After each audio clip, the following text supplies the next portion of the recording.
이제 애굽 땅 가운데 마지막 재앙이 임하는 날 그 저녁에 어떤 일이 일어날지에 대해서 하나님께서 말씀하시는 내용입니다. 그날 저녁에는 바로의 그 위치에서부터 그 애굽에 있는 모든 종들의 그 집안까지 그 안에서 아주 큰 애곡이 있을 것이다. 장자가 죽을 것이다 라는 예언을 하십니다. 그에 대해서 6절 말씀에 보면 이렇게 표현합니다. 애굽 온 땅에 전무후무한 큰 부르짖음이 있으리라. 전에도 없었고 후에도 없을 아주 큰 부르짖음입니다.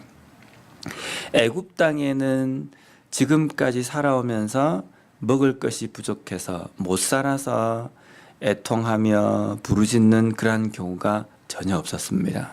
살만하고 자신들이 충분히 살 수 있는 여러 가지 조건이기 때문에 그들의 입에서 그들의 마음에서 이런 슬픈 마음이 나오는 경우가 거의 없었을 겁니다.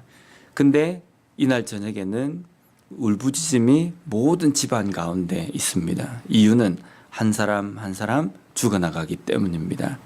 그 죽어나가는 것은 장자입니다. 장자라는 것은 기력의 첫 시작입니다. 첫 시작이고 첫 소산이 죽어나가는 겁니다. 그렇기 때문에 이 가정에 장자가 죽었다라는 것은 어쩌면 그 가정의 희망이 사라지는 것, 그것을 상징하는 겁니다. 만약에 장자가 모든 집안에 죽는데 또 거기에다가 가축들 첫 낳는 것도 다 죽게 되면요, 어느 집안도 죽음이 임하지 않는 집안은 없습니다. 다 처음 난 것은 다 있기 때문입니다. 그래서 그날 밤에 우리가 상상을 해보면요, 애굽의 모든 가정에 울부짖음이 막 있는 겁니다. 고요해야 될 그 저녁에 여기저기 집안에서 막 사람들의 울부짖는 소리가 들리면 아마 그냥 들으면 아주 좀 이게 섬찟한 그런 아마 분위기였을 것 같습니다. 그런데 이 애굽 땅에 이러한 일이 있을 때 이스라엘 백성들이 거하는 땅은 어떻게 되느냐면 7절 말씀에 보면 그러나 이스라엘 자손에게는 사람에게나 짐승에게나 개 한 마리도 그 혀를 움직이지 아니하리니 여호와께서 애굽 사람과 이스라엘 사이를 구별하는 줄을 너희가 알리라. 여기 보면은 이스라엘 사람에게는 사람이나 짐승이나 개 한 마리도 그 혀를 움직이지 아니하리니, 이건 이제 히브리어를 이렇게 직역 비슷하게 이렇게 해놓은 겁니다. 보통 보면은 그 재앙이나 어떤 큰 이변이 있을 때에 짐승들이 그걸 먼저 압니다. 그래서 개미들도 막 피하기도 하고 개들은 막 짖어댑니다. 여기 이 표현은 무슨 뜻이냐면 죽음의 사자가 각 집안마다 들어갈 때에 사람들은 둔해서 모를 때에 짐승들은 그것을 알고 막 짖어대고 하는 그러한 것을 지금 표현하는 겁니다. 근데 애굽 땅에 있는 짐승들은 막 혀를 움직여서 짖고 막 이럴 것이지만 이스라엘 지경에 있는 이스라엘 백성들이 소유하고 있는 짐승은 혀를 움직이지 않을 것이다. 또 이 표현은 죽어서 막 통곡하는 그런 소리도 될 수 있습니다. 한번 상상을 해보면 이 말씀을 읽으면서 제가 이런 느낌이 드는 겁니다.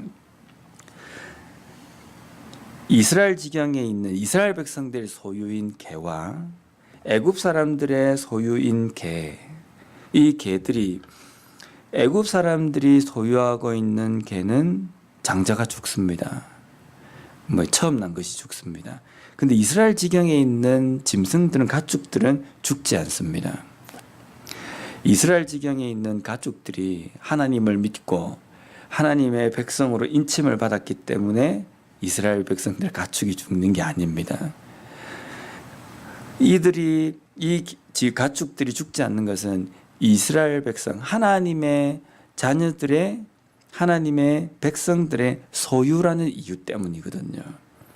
애굽에 있는 그 지경에 있는 가축들은 애굽에 있는 가축들이 하나님을 대적한 것도 아니고 하나님을 믿지 않겠다라고 한 것도 아닙니다. 근데 그 가축들이 죽어나가는 것은 애굽 사람들의 소유이기 때문입니다.